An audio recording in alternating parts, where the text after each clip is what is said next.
Le 3 mars dernier, Montreux a accueilli la 28e édition des traditionnels trophées du commerce France-Suisse. Une remise de prix qui récompense les sociétés dont les performances illustrent le dynamisme des échanges franco-suisses. Cette 28e édition, on a le sourire parce qu'il y a beaucoup de participants. On a une diversité de sociétés qui sont actives sur les deux marchés, qu'on a récompensées aujourd'hui et qui sont vraiment représentatives de l'excellence des échanges franco-suisses. Cette année, au total, 8 prix ont été décernés afin de mettre à l'honneur l'excellence, la volonté d'intégration, la prise de risque ou encore l'innovation des entreprises suisses et françaises. Le prix du développement suisse vers la France a ainsi été remis à la société suisse Pilatus, un constructeur d'avions civils et militaires à turbopropulseurs et dont le fleuron, le PC-21, vient d'être acheté par l'armée française. C'est un honneur d'avoir été sélectionné parmi un jury de spécialistes en termes d'économie, de relations, de business. Et le fait que la Suisse ait gagné en France, c'est assez révélateur d'une bonne synergie entre les deux pays, donc c'est vraiment un gros succès. C'est BNP Paribas Suisse, partenaire de l'événement, qui a remis le prix Innovation à Solastratos pour son futur avion solaire commercialisable.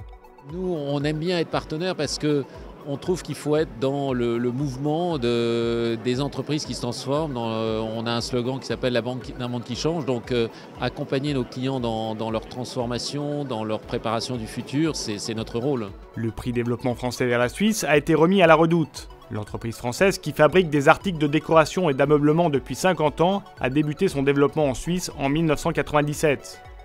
Pour le prix du développement durable, c'est la société Transvoirie qui a été récompensée pour son savoir-faire depuis 2004 en matière de gestion et traitement des déchets.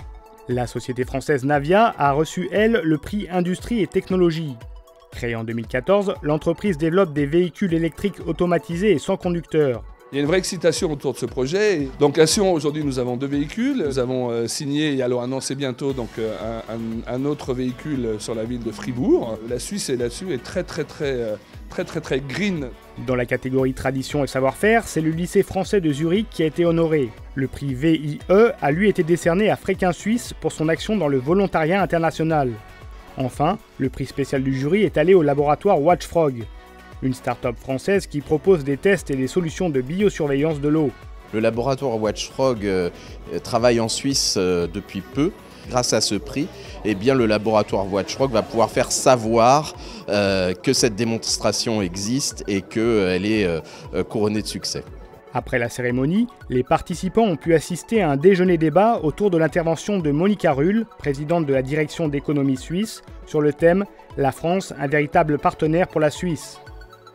C'est vraiment une chambre de commerce qui a une forte personnalité, qui est extrêmement compétente, qui comprend ce qu'il faut faire vis-à-vis des entreprises et dans le courant d'affaires entre deux grands pays. Une 28e édition festive, faite pour stimuler les échanges et le réseau afin de pérenniser les liens entre France et Suisse.